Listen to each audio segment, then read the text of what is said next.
Hello, good morning, students. Uh, as we were reading the chapter number 5, The Happy Prince, half of the story I have already told you, and I hope uh, you would have read the story in detail at home.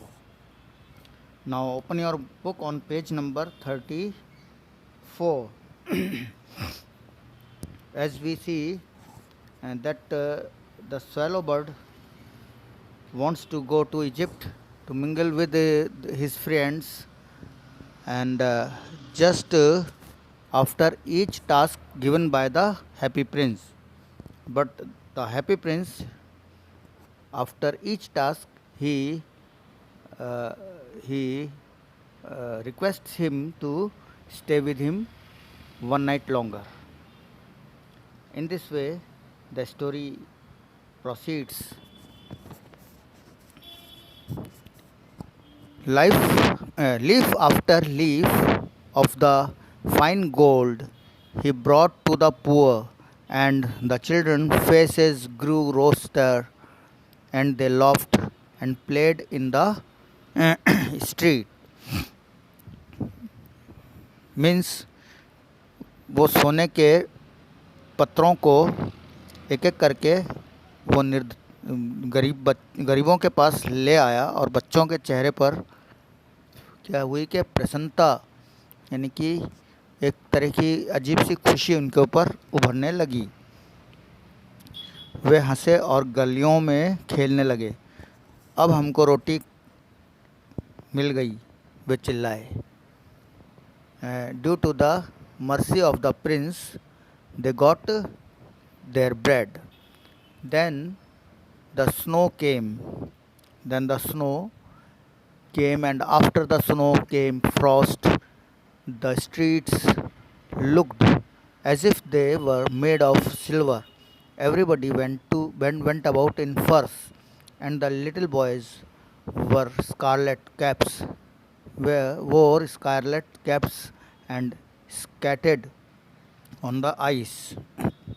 तब क्या it started snowing, बर्फ़ गिरने लगी, और गलियों में ऐसी लगने लगी मानो वह चांदी को की बनी हुई हों। जब बर्फ़बारी होती है तो खूब पूरी गली, पूरा स्ट्रीट उन बर्फ़ से भर जाता है, और दूर तक ऐसा लगता है एकदम से चांदी की परत चढ़ गई है गलियों के अंदर। एंड सभी समूर के बालों वाले कपड़े पहनने लगे। एक तरह के गर्म कपड़े समूर के बालों वाले होते हैं, है ना, एंड वो पहने हुए थे। और छोटे लड़कों ने लाल रंग की टोपियां पहनी और बर्फ़ पर स्केटिंग करने लगे। इतनी ज़्यादा बर्फ़ गिरने लगी। Then the snow came. The poor little swallow grew colder and colder, but he would not leave the prince. But what happened? The poor little swallow grew colder and colder, but he did not leave the prince. He loved him too well. वो उसको बहुत प्यार करने लगा अब Prince को। कितनी बर्फ़ से वो ठंडा हो गया, बहुत तेज़ उसको ठंड लग रही थी, तो भी उसने प्रिंस को नहीं छोड़ा, और बल्कि उसको और जो उसको प्रेम करने लगा।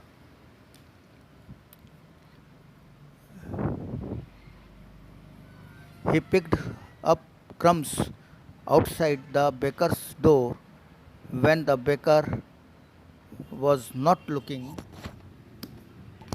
and tried to keep himself warm by flapping his wings. क्या जब वो बेकरी वाला नहीं देख रहा होता तो वो बेकरी वाले के दरवाजे पर ब्रेड या बिस्किट के टुकड़े, वो क्या है कि बिस्किट के टुकड़े इकट्ठे कर लेता था, और अपने पंखों को फड़फड़ा कर खुद को गर्म करने का प्रयास करता था। But at last he knew that he was going to die. At last he knew, it was to his information that he was going to die. He had just enough strength to fly up to the prince's shoulder once more. "Goodbye, dear prince," he murmured. "Will you let me kiss your hand?" This is the last moment of the swallow bird, and he is on the verge of death now.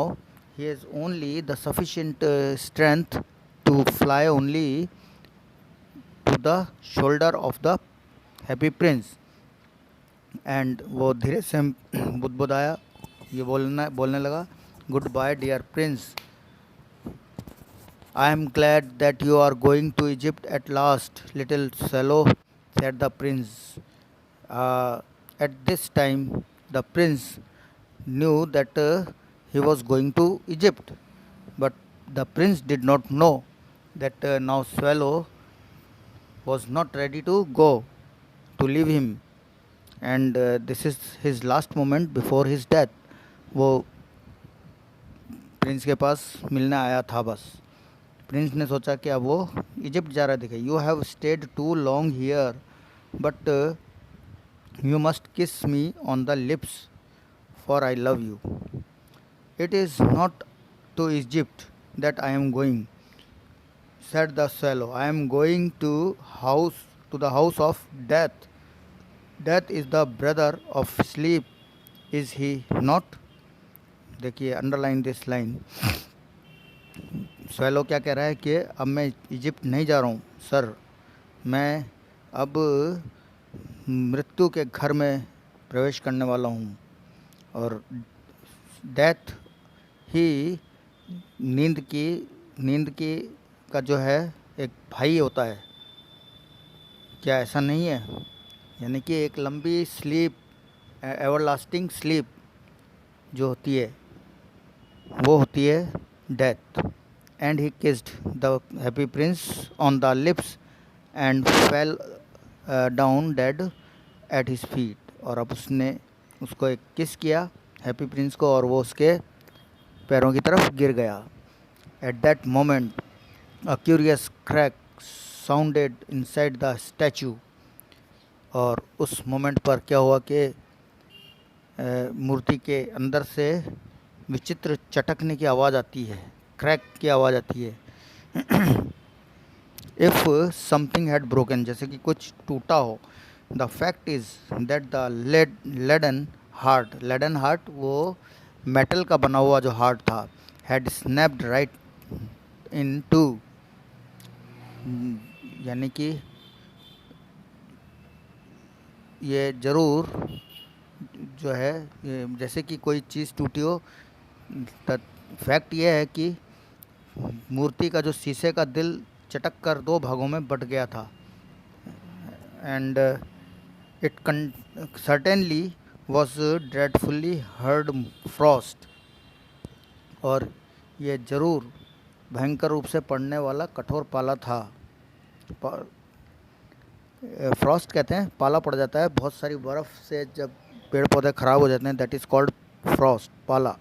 Early the next morning the mayor was walking in the square below in company with the town councillors. अगले दिन जो नगर का mayor होता है, mayor जैसे हमारे नगर परिषद नगर पालिका में चेयरपर्सन होता है, इसी तरह से बड़े बड़े जो मेट्रो सिटीज़ होते हैं वहाँ की जो नगर पालिकाएँ होती हैं, वहाँ के हेड ऑफ द काउंसिल को, जो नगर पालिका की काउंसिल के हेड को मेयर कहते हैं, वो अपने काउंसिलर्स के साथ में चौक में टहल रहा था।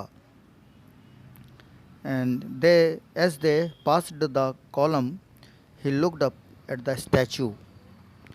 "Dear me, how shabby the happy prince looks," he said. उसने कहा जो कि प्रसन्न राजकुमार कितना भद्दा लग रहा है, वास्तव में कितना भद्दा है हो गया है ये। And how shabby indeed, cried the town councillors who always agreed with the mayor, and they went up to look at it. इस तरह से वो दूसरे काउंसिलर्स भी उसकी हामियाँ मिलाने लगे कि हाँ, वास्तव में साहब कितना भद्दा लग रहा है ये। और how shabby the Ruby was fallen out of his sword. His eyes are gone, and he is golden no longer. आ, वो रूबी जो उसकी sword में लगा हुआ था वो भी बाहर कहीं निकल के गिर गया, कहीं चला गया, और अब वो उसके अंदर है ही नहीं. Said the mayor. In fact, he is little better than a beggar. बस मतलब उसकी आँखों में अब वो भी नहीं है, क्या कहते हैं, उसकी तलवार में जो लाल मणि था वो गिर गया. And little better than a beggar set the town councillors. महापौर ने कहा कि वो वास्तव में भिखारी से अधिक अच्छा नहीं है, बिल्कुल भिखारी जैसा है, भिखारी से भी अच्छा नहीं है. Little better than a beggar said the town councillors, and here is actually a dead bird at his feet. और यहाँ पर एक मरा हुआ पक्षी पड़ा हुआ है उसके पैरों के पास. And continued the mayor. Mayor ने कहना कंटिन्यू रखा. We must really issue a proclamation that birds are not to be allowed to die here. और हमें यह एक ऑर्डर निकाल देना चाहिए कि पक्षियों को यहाँ मरने की अनुमति नहीं है.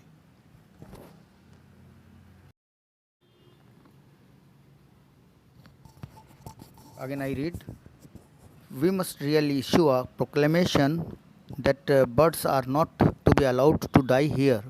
यानी आपको पहले भी समझा दिया कि यहाँ पर हमें एक नोट लिख देना चाहिए कि यहाँ पक्षियों के मरने की अनुमति नहीं है इस जगह. And the town clerk made a note of the suggestion. और town clerk took down the notice given by the mayor. So they pulled down the statue of the happy prince. As he is no longer beautiful, he is no longer useful, said the art professor at the university. तो उन्होंने क्या किया कि happy Prince की statue को ढा दिया, गिरा दिया, और उसको वहाँ से हटाने की जो है तैयारी कर ली. जैसे कि आर्ट प्रोफेसर ने कहा था कि ये अब ज़्यादा सुंदर भी नहीं रही और ना ये यूज़फुल है. Then they melted the statue in a furnace. Furnace कहते हैं भट्टी को. और फिर वो स्टैचू को वहाँ ले गए भट्टी में उसको पिघलाने के लिए, क्योंकि मेटल जो होता है वो बहुत तेज़ आग की गर्मी से पिघलता है, और पिघल कर फिर उसको नया शेप हम दे सकते हैं कोई और वस्तु बनाने के लिए, रिसाइकलिंग कर सकते हैं. What a strange thing, said the overseer of the workmen at the foundry.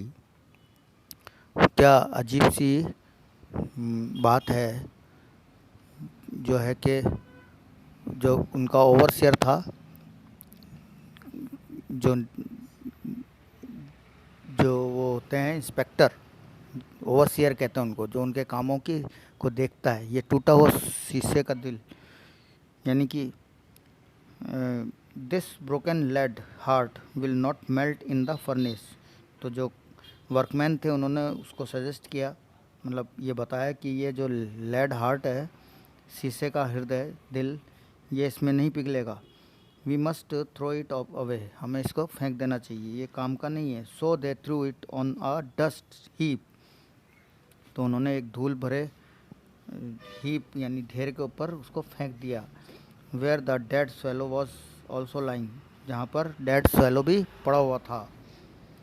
Bring me the two most precious things in the city, said God. ये these are the God's words. These are God's words. The God is saying to his angels, bring me the two most precious things in the city, said God to one of his angels, and the angel brought him the laden heart and the dead bird. God ने एक angel को ये order दिया, ये आदेश दिया कि जाओ और नीचे सिटी में से दो बहुत ही जो है कीमती चीज़ें लेकर के आओ। तो एंजल आया और एक तो वो लेडन हार्ट और एक डेड बर्ड स्वैलो, वो उस बर्ड को वो अपने साथ ले गया। You have rightly chosen said God, God ने कहा तुमने सही चुना है। For in my garden of the paradise, paradise heaven, this little bird shall sing forever more, and in my city of gold the happy prince shall praise me। तुमने सही चीज़ें चुनी है और अब ये मेरे स्वर्ग में जो है ये पक्षी हमेशा गाएगा। क्या सुंदर मधुर जो है गीत वो गाएगा। और ये जो हैप्पी प्रिंस है, सोने का हैप्पी प्रिंस, ये मेरी हमेशा तारीफ़ करेगा, प्रेज़ करेगा, तो वर्शिप करेगा एक तरह से गॉड की। तो ये दोनों swallow and the happy prince became immortal and now they are having the endless life, heavenly life, and they are in 100% peace there in the paradise of God.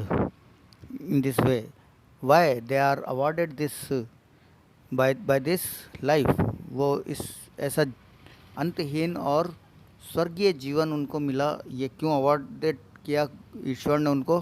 क्योंकि उन्होंने दोनों ने गरीबों के लिए जब जब से उनको मौका मिला वो उनकी सेवा करते रहे।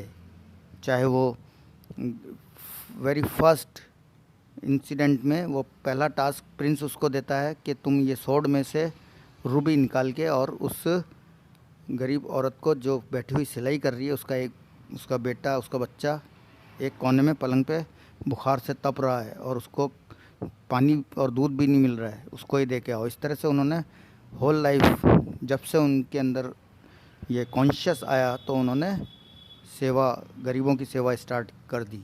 और till the end they have been serving the poor.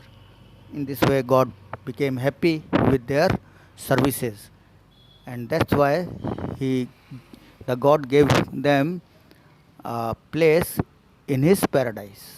Okay, I hope you would have understood this chapter very well, and this is very heart touching and awesome story. And children, now do its question answers in your notebook and send me for correction. Thank you.